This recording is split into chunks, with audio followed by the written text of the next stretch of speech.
হুগলির ধনেখালিতে যাওয়ার পথে বিক্ষোভের মুখে পড়লেন ভরতপুরের সাসপেন্ডেড তৃণমূল বিধায়ক হুমায়ুন কবির। তাকে ঘিরে উঠল গো ব্যাক স্লোগান।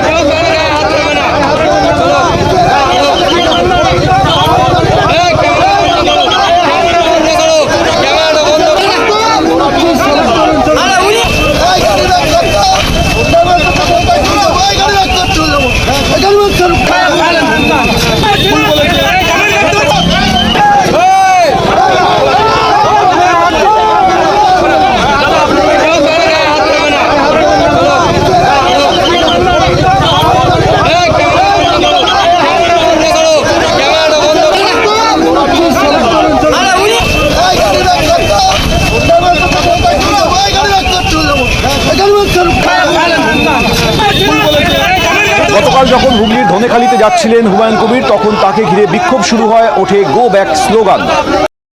দর্শক দেখলেন গতকাল হুমায়ুন কবির সাহেব তিনি গিয়েছিলেন ওই হুগলি জেলার বিশ্ব ইজতেমাতে, আর সেখানে গিয়ে বিক্ষোভের মুখে পড়তে হলো কাকে?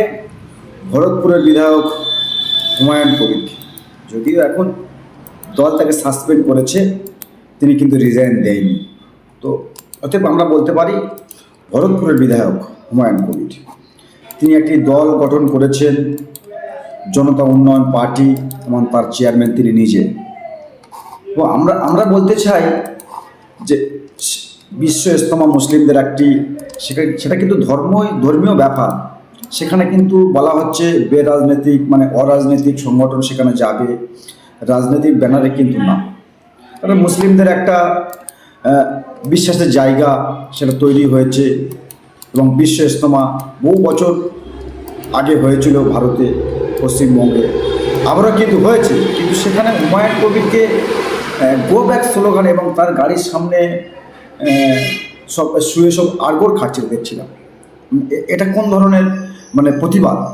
এটাও আমাদের মানে মনে প্রশ্ন উঠছে, নিশ্চয়ই আপনাদেরও মনে প্রশ্ন উঠছে, এটা কোন ধরনের প্রতিবাদ যে হুমায়ুনকে ঢুকতে দেওয়া যাবে না? কেন, কি চক্রান্ত? হুমায়ুন কবির তো সেটা বলবেন কি চক্রান্ত রয়েছে। হুমায়ুন কবিরের সঙ্গে কথা বলার চেষ্টা আমরা করেছিলাম। তো আমরা বলছি মানে সাজানো ঘটনা নাকি? মানে একটি মুসলিম প্রিয় মানুষ সেখানে গিয়ে যে কেউ যেতে পারে, সেখানে অনেক তৃণমূলের নেতারা দেখছি যাচ্ছে, ধর্মীয় উৎসব সেখানে যেতে পারেন, অনেকে যেতে পারে। কিন্তু আমরা বলছি হুমায়ুন কবিরকে মানে গো ব্যাক স্লোগান দেওয়া হচ্ছে কেন? প্রশ্ন কিন্তু উঠছে। অনেকে তো ইতিমধ্যে বলতে শুরু করেছে যে তৃণমূলের চক্রান্ত, এটা তৃণমূল কংগ্রেসের চক্রান্ত, কিছু লোক ওখানে রেখে দিয়েছে, হুমায়ুন কবির যাবে খবর ছিল, তাই তাকে সেখান থেকে গো ব্যাক স্লোগান দিয়ে তাকে ফেরত পাঠাতে হবে। মুসলিম সমাজের কাছে একটা খারাপ বার্তা হুমায়ুনের প্রসঙ্গে তুলে ধরতে হবে যে হুমায়ুন কবিরকে মুসলিমরাও চাইছে না। মানে এরকম একটা ঘটনা সাজানো হবে সেখানে যদি গো ব্যাক স্লোগান দেওয়া হয় হুমায়ুনকে, এটা মুসলিম সমাজের কাছে একটা খারাপ বার্তা যাবে যে মুসলিমরাও হুমায়ুন কবিরকে চাইছে না। মানে হুমায়ুন কবির যে মুসলিমদের জন্য মানে এত কিছু করছে, তিনি বলছেন, বাংলার মানুষও কিছু মানুষ বলছে, তো হুমায়ুন কবিরকে গো ব্যাক স্লোগান দাও, কালো পতাকা দেখাও, তাতে করে মুসলিম সমাজের কাছে একটা খারাপ বার্তা যাবে, মুসলিম সমাজ আর হুমায়ুন কবিরকে নেবে না। এরকম একটা চক্রান্ত তৃণমূলের পক্ষ থেকে করা হয়েছে, অনেকে বলছে। তো ব্যক্তিগতভাবে আমরা এটা নিয়ে মন্তব্য করিনি এখনো পর্যন্ত। তো অনেকেই বলছে যে একটা পরিকল্পনা তৃণমূল কংগ্রেস করেছিল, আর সেটা তৃণমূল কংগ্রেস কামিয়াব হয়েছে। তো আমরা বলছি এত জিতারিতা করছেন হুমায়ুন কবির সাহেবকে নিয়ে, তো আপনি মন্দির করবেন সেটা ঠিক আছে, আর হুমায়ুন কবির সাহেব মসজিদ করতে গেলে তাকে বাধা দিতে হবে। অনেকে তো প্রশ্ন তুলছে, আর প্রশ্ন ওটাতেই স্বাভাবিক, কেন হুমায়ুনকে বাধা দেওয়া হবে, কেন বাধা দিচ্ছে শাসক, এটা প্রশ্ন কিন্তু উঠছে, প্রশ্ন ওটাটাই স্বাভাবিক।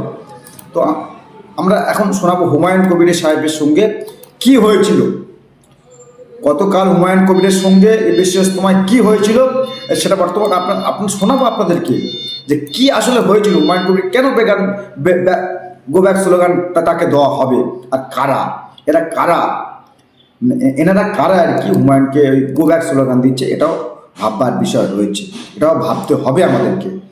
যে হুমায়ুনকে গো ব্যাক স্লোগান, হুমায়ুন তো সেখানে কোনো রাজনীতির কথা বলতে যায়নি, জাস্ট মুসলিম সমাজের একটা মানে উৎসব, একটা আবেগ, বিশ্ব ইজতেমা, তাই যে তারা সেখানে যাচ্ছিলেন, তিনি যাচ্ছিলেন, তাকে মানে ঘিরে একেবারে ঘিরে ধরে যেভাবে মানে দেওয়া হচ্ছিল, সত্যি একটা পরিকল্পনা ছাড়া আর আমরা কিছু বলতে পারি না। সত্যি একটা পরিকল্পনা হতে পারে, পরিকল্পনা হতে পারে। মানে যেভাবে সব জড়ো হয়ে গাড়ির সামনে সব বসে পড়ছে এ করছে, মানে সেটা একটা ভাববার বিষয় আছে। আমরা মনে করি সেটা ভাবা দরকার যে হুমায়ুন কবির সাহেবের সঙ্গে এমন জিতা কেন হচ্ছে, প্রশ্ন উঠছে। দর্শক, আগে আপনাদের দেখাবো হুমায়ুন কবির সাহেব তিনি কি বলছেন এবং কি ঘটনা ঘটেছিল সেদিনকে, আগে আপনারা শুনুন, বাকি বিস্তারিত আমরা আলোচনা করব। অমুসলিমরা সেখানে ঢুকে অমুসলিমদের লোকজনের নেতৃত্বে অসীমা পাত্রর একজন কাছের ব্যক্তি, সে ডিং করেছিল একটা বিশ্ব ইজতেমার মতো জায়গাতে, কি করে সে ঢুকলো, পুলিশ কেন তাদেরকে অ্যালাউ করলো, দাঁতপুর থানা হুগলির, তারা কেন ওখানে তাকে অ্যালাউ করলো। তাই সে প্রথমে আমাকে ব্যারিকেড করার পর আমি যখন 3 কিলোমিটার পার করে যখন সেখানে গিয়ে নামি, আমার গাড়ি পার্ক করে দেওয়ার পর যখন রাস্তায় অগণিত সাধারণ মানুষ আমার দিকে আসে হ্যান্ডশেক করার জন্য, তারা আমার সঙ্গে মিলতে আসে, সেই সময় সেই ব্যক্তি আবার ওখানে গিয়ে আমাকে গো ব্যাক স্লোগান দেয় এবং বিজেপির দালাল আখ্যা দেয়। আমিও তার দিকে তেড়ে গেছিলাম। পাত্র ধনেখালির এমএলএ, সে আপনার সঙ্গে আপনি মন্ত্রিসভায়ও ছিল, এখন সে চেয়ারম্যান পদে আছে। তার নেতৃত্বে যদি হুমায়ুন কবিরকে হুগলিতে অপদস্থ হতে হয়, আমি কিন্তু গোটা বাংলার মুসলিমদের কাছে এটা নিয়ে যাব। সেদিন আপনি বুঝতে পেরে যাবেন যে মুসলিমদের সঙ্গে আপনি কি ধরনের দুর্ব্যবহার করতে চাচ্ছেন, আর শুধু ভোট ব্যাংক হিসাবে বাংলার মুসলমানদেরকে আপনি ব্যবহার করতে চাচ্ছেন, তার যোগ্য জবাব আপনাকে আজকে প্রথম দিন 2026 সালে আসুন আপনি লড়াইয়ের ময়দানে, আপনার সঙ্গে আমরা প্রত্যেকটা ইঞ্চিতে বাংলার তৃণমূল কংগ্রেসের সঙ্গে আমার যারা জোট সঙ্গী হবে তাদেরকে নিয়ে আমি আপনাদের সঙ্গে রাজনৈতিক লড়াই নামবো।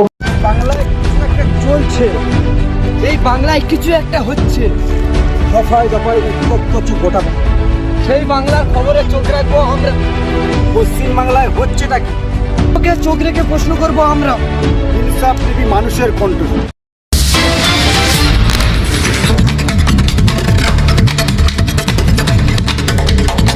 অমুসলিমরা সেখানে ঢুকে অমুসলিমদের লোকজনের নেতৃত্বে অসীমা পাত্রর এক